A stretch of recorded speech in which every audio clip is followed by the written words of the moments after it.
Amka na Amani TV Media. Hizi ni habari zetu za asubuhi ya leo, ikiwa ni tarehe 17 mwezi Oktoba mwaka wa 2025. Kutokea mashariki mwa nchi ya Jamhuri ya Demokrasia ya Kongo, hii ni Amani TV Media, kituo bora cha matangazo ambacho kinakuletea habari za ukweli na za uhakika kuhusu yote yanayojiri sehemu mbalimbali mashariki mwa DRC. Waligani mpendwa msikilizaji na mtazamaji wetu popote uliko, matumaini yangu makubwa ni kwamba utakuwa salama usalimini. Nayo furaha tele ya kuweza kukualika katika habari zetu za asubuhi ya leo, ili upate kufahamu yote yanayoendelea uko kwenye uwanja wa vita. Mpendwa msikilizaji, hizi ni za ukweli na za uhakika, hivyo ili uwe sambamba na sisi, tunakusihi kuweza kusubscribe channel hii, kukomenti, lakini pia kusambaza habari zetu kwa walio wengi zaidi. Asubuhi ya leo tunayo mengi ya kukujuza kutoka kona mbalimbali mashariki mwa nchi. Tutakujuza kuhusiana na kile ambacho kinaendelea uko kwenye bonde la Ruzizi kwenye ngome za wazalendo, na pia tutajelekeza uko Kalemi, Ituri pamoja na uko Walikale. Mwisho tutakujuza habari kutoka uko Kinshasa. Hivyo msikilizaji, nakusihi kuwa nami mwanzo mpaka tamati.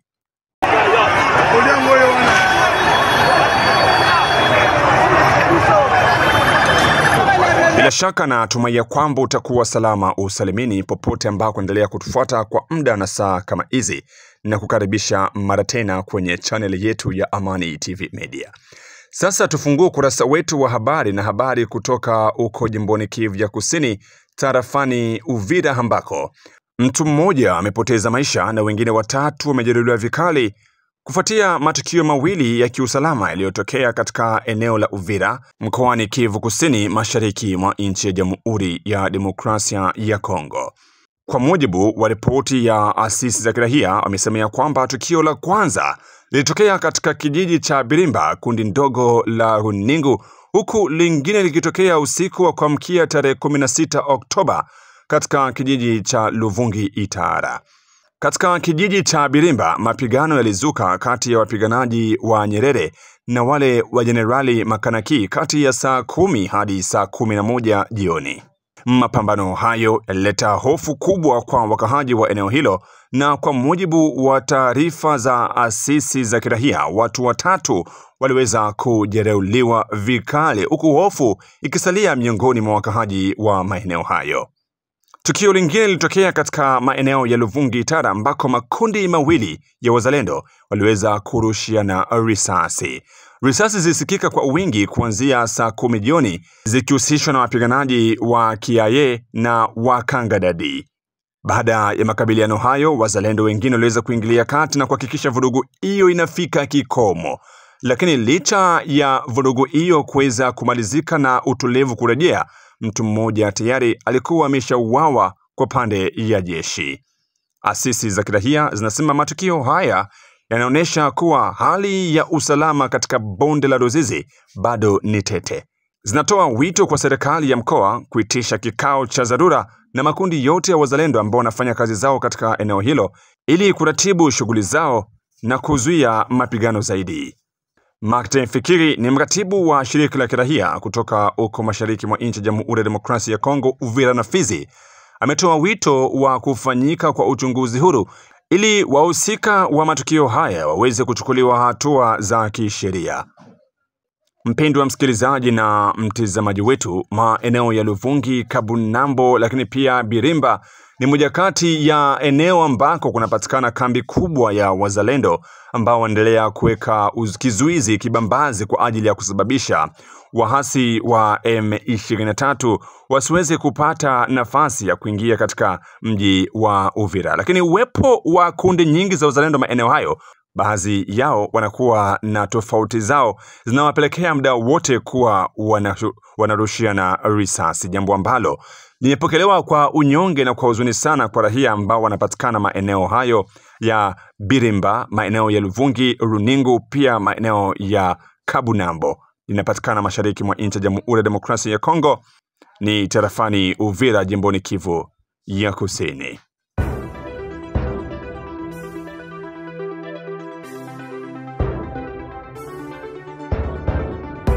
Beni. Kijana mmoja amepoteza maisha mchana wa Jumatano tarehe 15 Oktoba mwaka wa 2025 baada ya kupigwa risasi wakati wa makabiliano kati ya vyombo vya usalama na waandamanaji katika eneo la Kuka wilayani Mulakara mjini Beni mkoani Kivu Kaskazini. Kwa mujibu wa mkuu wa wilaya hiyo, Kamishna Mkuu Dieudonne Ngongo Mayanga, tukio hili limetokea wakati maafisa wa usalama walipokuwa wakijaribu kurejesha utulivu kufuatia maandamano ya ghafla yaliyozuka katika sehemu kadhaa za jiji hilo. Kijana aliyeuawa ametambuliwa kwa jina la Kambale Shandrak mwenye umri wa takribani miaka 20. Alijeruhiwa kwa risasi na kufariki muda mfupi baadaye. Mwili wake umehifadhiwa katika chumba cha kuhifadhi maiti akisubiri mazishi yake. Maafisa wa usalama wameanzisha uchunguzi kubaini waliohusika katika tukio hilo. Katika vurugu hizo, watu wengine wawili walipigwa risasi na kujeruhiwa. Mwanamke mmoja katika eneo la Tamende akiwa nyumbani kwake na kijana mwingine ambaye pia alipata jeraha la risasi. Wote wawili walikimbizwa hospitalini kwa ajili ya matibabu ya haraka zaidi. Maandamano haya yalianza Jumatatu tarehe 13 Oktoba yakiandaliwa na vijana wasiojulikana waliokuwa wakipinga mauaji ya kiraia yanayotekelezwa na magaidi wa ADF pamoja na waasi wa M23. Hali ya mji wa Beni imekuwa na wasiwasi kwa takribani muda wa siku 3 mfululizo, huku shughuli nyingi zikiwa zimeharibika. Baada ya siku 3 za misukosuko, shughuli za kawaida zimeanza kurejea taratibu katika sehemu ya katikati ya mji wa Beni.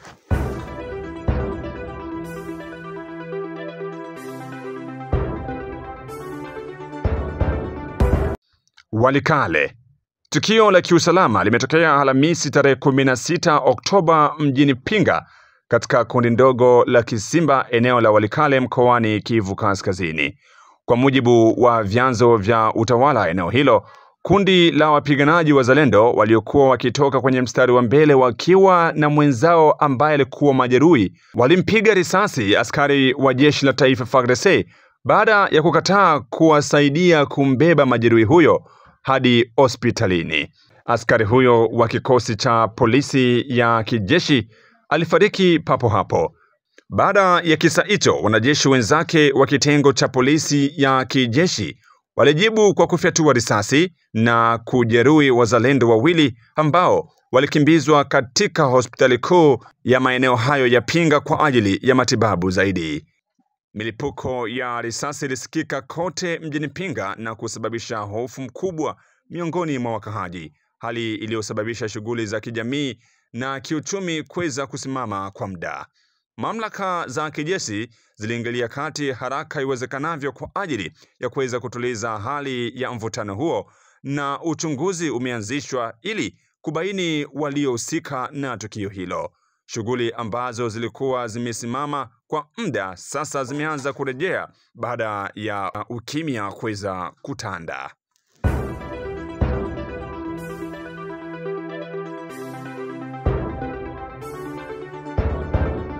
Na tukijelekeza huko Katanga ni kwamba mamia ya familia zimejikuta katika hali ngumu baada ya kukimbia mapigano kati ya wanamgambo wa Mai Mai na vyombo vya usalama katika kijiji cha Tomondo eneo la Mitwaba mkoani Katanga. Familia hizi zikiwemo wanawake na watoto hasa zimekimbilia katika mkoa wa jirani wa Lualaba. Kwa mujibu wa uratibu wa mkoa na mashirika ya kiraia kutoka maeneo hayo imesemea kwamba wakimbizi hao wa ndani wamelazimika kuacha nyumba zao kufuatia mashambulizi ya mara kwa mara yanayoendeshwa na wanamgambo yanayoshuhudiwa kwa takribani mwezi mmoja sasa. Baadhi yao wamejeruhiwa huku watoto wengi wakishindwa kuendelea na masomo. Mratibu wa NCC katika mkoa huo, Lambert Mende, ametoa wito kwa serikali ya Kongo na mashirika ya kibinadamu kuingilia kati haraka iwezekanavyo ili kupatia wahanga hawa msaada wa dharura. Zaidi ya watu 500 wamepata hifadhi katika kituo cha wakimbizi cha Lubudi kwenye eneo la Mukabe Kasari. Ingawa hakuna vifo vilivyoripotiwa, kuna idadi ya watu waliojeruhiwa kwa risasi 7 kati yao wakiwa wamepelekwa kwa matibabu katika hospitali ya Haut-Katanga, wengine wakiwa wanapata matibabu hospitalini yapatikanao maeneo ya Lubudi. Lambert Mende amesema hali ya kibinadamu ni ya kutisha, akisisitiza kuwa familia hizi zimepoteza kila kitu na watoto wamesalia bila elimu. Ametaka serikali kurejesha usalama na kutoa msaada kwa haraka kwa familia hizi. Asisi hiyo pia inazitaka mamlaka kuchukua hatua madhubuti kukomesha hali ya ukosefu wa usalama inayozidi kuzoofisha wakaaji wa eneo hilo.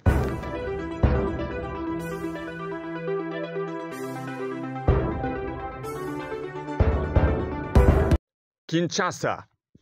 Shambulio la kivita limefanyika Alhamisi asubuhi kati ya saa 3 na saa 4 asubuhi katika benki ya Robank iliyoko eneo la Place Victoire jijini Kinshasa, Jamhuri ya Demokrasia ya Kongo.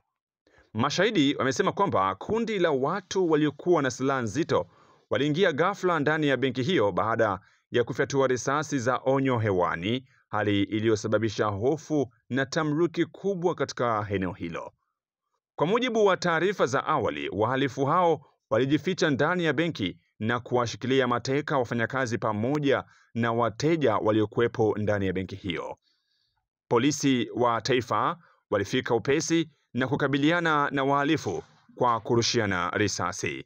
Eneo lote la Place Victoire limefungwa na vikosi maalum vya polisi na jeshi la Jamhuri ya Demokrasia ya Kongo ili kuimarisha usalama maeneo hayo. Meya wa Kalam, Charlie Luboya, amesema mateka wote waliweza kuokolewa salama huku baadhi ya wavamizi wakikamatwa. Hata hivyo, wengine walifanikiwa kutoroka mwanzoni mwa operesheni hiyo. Tukio hili lilidumu kwa muda wa saa kadhaa. Kufikia saa 5 asubuhi, polisi walikuwa wamezingira jengo nzima la benki hiyo. Saa 6 vikosi maalum vilitumia mabomu ya machozi katika shambulio la mwisho. Kufikia saa 8 mchana, operesheni ilisitishwa na eneo hilo kurejeshwa katika hali yake ya usalama. Kwa mujibu wa kamanda wa polisi kutoka uko Kinshasa, kamishna wa kanda Israel Bankulu Kantu, operesheni imekamilika kwa mafanikio.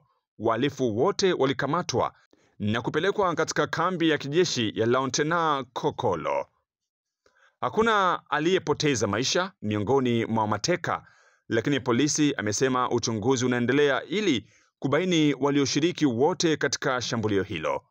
Tukio hilo liliweza kusababisha shughuli kusimama kwa muda katika eneo hilo la Robank jijini Kinshasa, mji mkuu wa nchi ya Jamhuri ya Demokrasia ya Kongo. Huyu hapa ni mmoja kati ya wakina mama ambao walishiriki katika tukio hilo, akihojiwa mbele ya maafisa wa polisi ambao walifika maeneo hayo upesi kwa ajili ya kuweza kuwashikilia wahusika wa tukio hilo. Hebu msikilize. Dis-moi, comment on a dit? Honorine nani? Porsche. Ozosa na bank. Nasala kuna na banda kuna. Uvana na bank na Robank. Allemagne. Uvana Allemagne. Awa siko na bank yo kota pona nini? Na kota na bank na kota pona omena fete ba comprendre sur mama na lobe na madame na za besoin quelque chose pesa mbongo et là pour na mabeta pour ba fion mabe ba kanisi na lina bo mabongo. Bongo ba soda bazobeta masasi na kati yondo yakina bongo. Mala beti mutu tena ba mundu. Na tuni ba soda o yo recruta ki ozo bango ba soda wa ya initeni. Mala zi ba soda mo te papa. Ba soda o bozana bango na kati bazobeta masasi ya initeni ni. Na yepi ba soda te bangai. Madame, yondo betinga masasi. Mala beti mutu te masasi ba boto linga mjou mundu ka plastique ngo. Botala eza pa na bango. Mala beti mutu te mundu. Est-ce que bomona ki mutabraka ibino nani? Yeyo.